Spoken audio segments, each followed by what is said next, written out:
Bharat Ratna doctor Bhimrao Ambedkar की जयंती पर Congress BJP दोनों ने बाबा साहब को किया याद।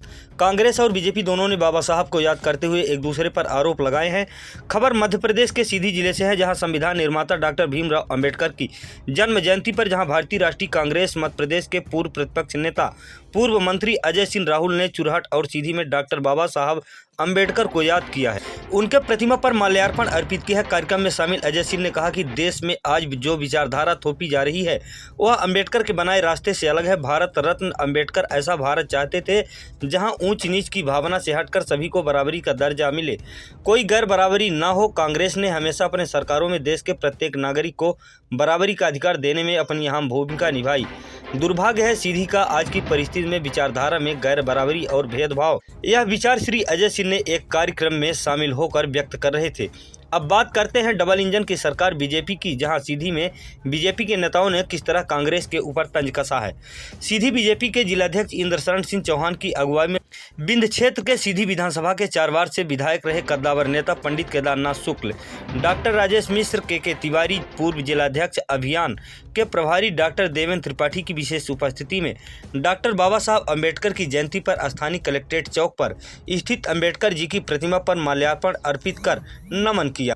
साथ ही भारत माता की जय, बाबा साहब अमर रहे के जयकारे लगाते। कार्यकर्ताओं को संबोधित करते हुए बीजेपी जिलाध्यक्ष इंद्रशरण सिंह चौहान ने कहा कि भाजपा पंडित दीनदयाल उपाध्याय के सिद्धांत पर चलने वाली पार्टी है। डॉक्टर अंबेडकर जी के अंत्योदय पक्षधर थे। समाज के अंतिम छोर का व्यक्ति समर्थ और स्वावलंबी होगा, तभी देश सशक्त और समृद्धशाली होगा।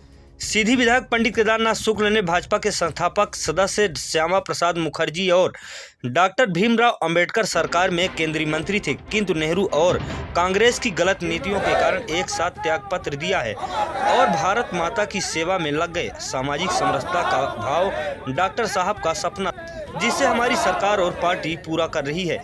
सीधी से संवाददाता पुष्पेंद्र विश्वकर्मा। और यही वजह थी कि पहली केंद्रीय और राष्ट्रीय सरकार जो बनी थी उसमें से लगभग डॉक्टर श्यामा प्रसाद मुखर्जी और डॉक्टर भीमराव अंबेडकर ने एक साथ उस सरकार को छोड़ा था, लगभग एक साथ छोड़ा था। और उसके बाद इन लोगों ने अपनी सामाजिक समरसता के दिशा में काम करना शुरू किया था। इन्होंने दलित पैंथर्स पार्टी बनाई और डॉक्टर श्यामा प्रसाद मुखर्जी ने भारतीय जनसंघ की स्थापना की और इस तरह से लगभग दलित पैंथर्स पार्टी और भारतीय जनसंघ की स्थापना एक साथ ही लगभग। धन्यवाद।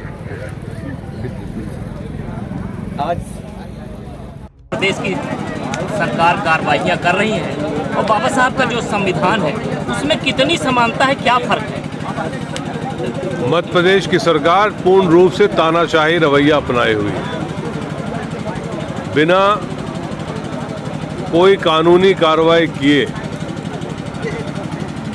सब कानून को दरकिनार करते हुए यदि बुलडोज़र चलाना ही सरकार का काम बचा है तो मुझे कुछ नहीं कहना। लेकिन दुर्भाग्य है कि अमन चैन वाले प्रांत में इस तरह से कार्रवाई संपन्न हो रही है। जो स्थितियां बन रही है प्रदेश में, एक नए तरह का कानून चलाने की कोशिश हो रही है, जनता बहुत परेशान हो रही है, इसमें निरीह लोग भी फंस रहे हैं, उससे कैसे बचे जनता? अब परेशानी है और जब तक जनता आवाज़ नहीं उठाएगी, सामूहिक रूप से आवाज़ उठनी चाहिए, तभी शायद सरकार सचेत हो।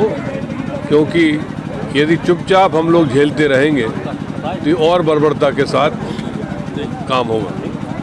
महंगाई पे क्या कहना चाहेंगे? महंगाई तो अब कहना कि चरम सीमा, तो अब चरम सीमा भी पार कर गई है। महंगाई की चर्चा न करें मेरे ख्याल से उचित है, क्योंकि भाजपा वालों को महंगाई दिखाई नहीं देती, बुलडोजर चल रहा है, उनको बुलडोजर चलाने से फुर्सत नहीं। धन्यवाद।